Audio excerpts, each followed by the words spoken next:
بسم اللہ الرحمن الرحیم۔ شروع اللہ کے نام سے جو بڑا مہربان نہایت رحم والا ہے۔ میں برکت کا ایک بہت بڑا ذریعہ شکر ہے۔ ارشاد فرمایا لَإِن شَكَرْتُمْ لَأَزِيدَنَّكُمْ، اگر تم شکر کرو گے وہ تمہیں اور زیادہ عطا کرے گا، اور اگر تم شکر نہیں کرو گے وَلَئِن كَفَرْتُمْ، کفران نعمت کرو گے، اِنَّ عَذَابِي لَشَدِيدٌ، تو پھر میرا عذاب بڑا سخت ہے۔ رزق کے اضافے کا ایک اور بہت بڑا سبب انفاق فی سبیل اللہ ہے۔ اللہ فرماتا ہے جو تم خرچ کرتے ہو تو جو چیز تم نے نکال دی اس کی جگہ اللہ تمہیں اور عطا کر دیتا ہے۔ بعض اوقات ہمارا یہ ہوتا ہے کہ کوئی آدمی مالی بحران میں آ گیا تو وہ کرتا کیا ہے کہ جو راہ خدا میں دینے کا کھاتا تھا پہلے اسے کلوز کرتا ہے، یہ فلاں مدرسے کو دیتے ہو یہ بھی بند کر دو، یہ مسجد کو دیتے ہو یہ بھی بند کر دو، یہ فلاں غریب کو دیتے ہو یہ بھی بند کرو، حالات ٹائٹ ہو گئے ہیں۔ لیکن 5 گاڑیاں ہیں تو 2 گاڑیوں پہ گزارا کر لیا جائے، پیٹرول بچے، یہ نہیں ہو سکتا۔ گھر کے لچھن وہی ہیں، لیکن بند کہاں سے کیا؟ جہاں سے رزق آنا تھا۔ ہمیں تو یہ حکم دیا ہے جب رزق تنگ ہونے لگے صدقہ دے کے رب سے کاروبار کر لو، صدقے سے تمہارے رزق میں اضافہ ہوگا۔ یہ رب کا وعدہ ہے اور اللہ کے وعدے جھوٹے نہیں ہو سکتے۔ رزق کی برکت کا ایک اور بہت بڑا ذریعہ النکاح ہے۔ فرمایا اگر تم نکاح کرو گے، تم فقیر ہو وہ تمہیں غنی کر دے گا۔ لوگ کہتے ہیں بچہ پیروں پہ کھڑا ہو لے تو پھر نکاح کریں گے۔ اللہ کہتا ہے تم نکاح کرو ہم پیروں پہ کھڑا کر دیں گے۔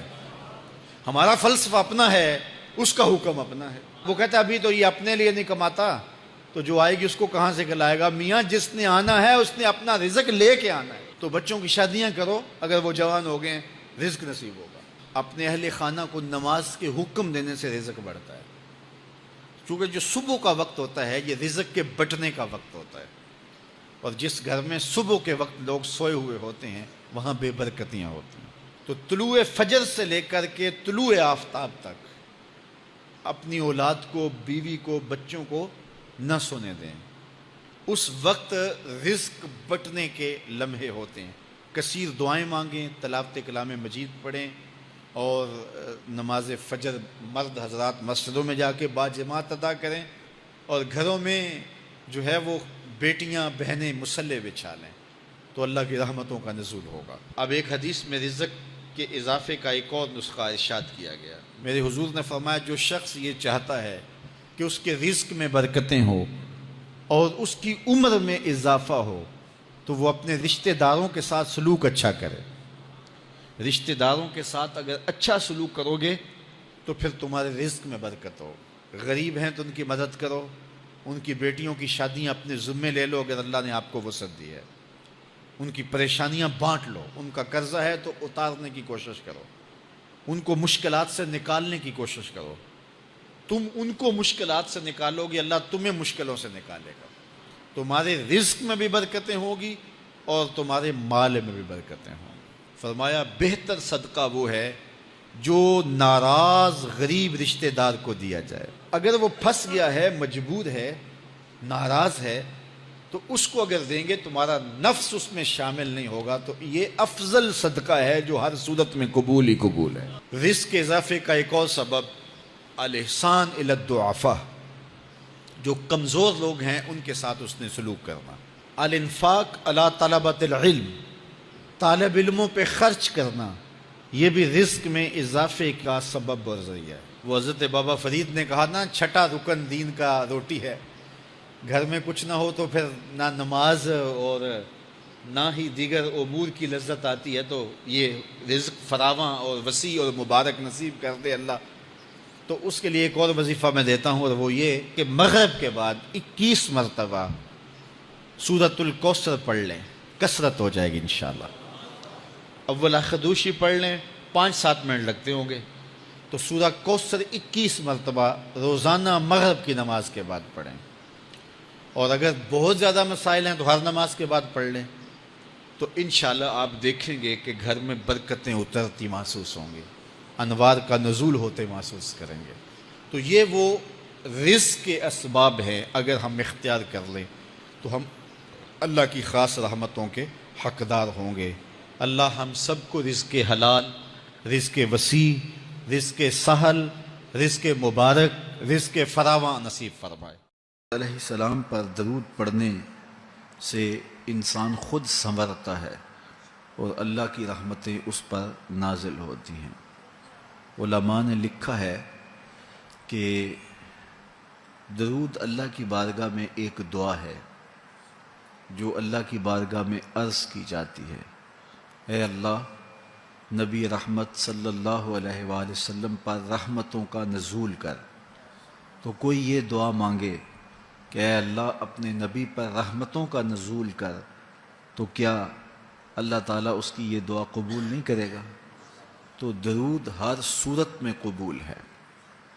تو اس کا جو فائدہ ہوا کہ جس نے ایک مرتبہ حضور کے لیے اللہ کی بارگاہ سے رحمتوں کی دعا مانگی، تو اس کے مانگنے سے محبوب علیہ السلام پر کتنی رحمتوں کا نزول ہوا وہ تو اللہ جانتا ہے، یا جس محبوب کریم پہ نزول رحمات ہوتا ہے وہ جانتے ہیں، لیکن جو ہاتھ اٹھا کے دعا مانگے، جو ہاتھ باندھ کے درود پڑھے، ایک مرتبہ درود پڑھنے سے اللہ کی 10 رحمتیں اس پر نازل ہوتی ہیں۔ تو جو مسلسل درود پڑھے جا رہا ہے تو پھر رحمت کی برسات ہوتی ہے اس کے اوپر۔ رسول کریم صلی اللہ علیہ وآلہ وسلم نے ارشاد فرمایا، تم جہاں بھی ہو میرے اوپر درود پڑھو، تم جہاں بھی درود پڑھتے ہو وہ میرے تک پہنچتا ہے۔ صبح پڑھو، شام پڑھو، دوپہر پڑھو، دن کو پڑھو، رات کو پڑھو، نماز سے پہلے پڑھو، نماز کے بعد پڑھو، محفل کے آغاز میں پڑھو، محفل کے دوران پڑھو، محفل کے اختتام پہ پڑھو، مسجد میں پڑھو، گھر میں پڑھو، جہاں بھی میرے اوپر درود پڑھو گے، جیسے بھی میرے اوپر درود پڑھو گے، فرمایا میرے تک پہنچتا ہے۔ ہر شخص یہ چاہتا ہے کہ میں حضور کی قربت پاؤں، حضور کا قرب مجھے ملے، اور اگر کسی کے سینے میں یہ آرزو نہیں ہے تو اس کے سینے میں دھڑکنے والا دل کسی مومن کا دل ہی نہیں ہے۔ یہ میری بھی آرزو ہے، گناہ گار ہونے کے باوجود آرزو ہے، آپ کی بھی آرزو ہے۔ آرزو تو کی جا سکتی ہے، چونکہ کرم ہوتے دیر نہیں لگتی، وہ جس پہ چاہے کرم فرمائیں۔ تو اگر قربت حاصل کرنی ہے تو پھر اس کا طریقہ کیا ہے؟ رسول کریم صلی اللہ علیہ وآلہ وسلم نے ارشاد فرمایا، قیامت کے دن میرے سب سے نیڑے وہ ہوگا جو سب سے زیادہ میرے اوپر درود پڑھتا ہے۔ تو جتنا درود حضور پہ زیادہ پڑھو گے، قیامت کے دن اس قدر حضور کی قربت نصیب ہوگی، اور حضور کی چادر رحمت کی ٹھنڈی چھاؤں ملے گی، جام کوثر نصیب ہوں گے، اور جہاں حضور ہوں گے وہاں قیامت کے دن کی سختیاں نہیں ہوں گی، وہاں دامن محبوب کی ٹھنڈی ہوائیں ہوں گی۔ تو حضور علیہ السلام پر کثرت سے درود پڑھنا یقیناً یہ دکھوں کو دور کرنے کا علاج ہے، اور یہ دنیا آخرت کی بہتریوں کی ضمانت ہے۔ حضرت ابو ہریرہ رضی اللہ تعالیٰ عنہ سے روایت ہے جو امام ابو داود نے اپنی سند سے روایت کی ہے۔ رسول کریم صلی اللہ علیہ وآلہ وسلم نے ارشاد فرمایا کہ جب کوئی شخص میرے اوپر سلام بھیجتا ہے تو اللہ تعالیٰ میری روح میرے اندر لوٹا دیتا ہے، یہاں تک کہ میں اس کے سلام کا جواب دیتا ہوں۔ روح اطہر جسد انور میں لوٹا دی جاتی ہے اور حضور سلام کا جواب دیتے ہیں۔ تو مجھے کائنات میں کوئی ایک لمحہ تو ایسا بتاؤ جس لمحے حضور پہ سلام نہ پڑا جاتا ہو۔ وہاں روضہ رسول پہ چلے جائیں تو وہاں لمحہ لمحہ سلام کے گجرے ہیں، کائنات کے جس گوشے میں چلے جائیں درود و سلام کے جو ہیں وہ گجرے ہیں۔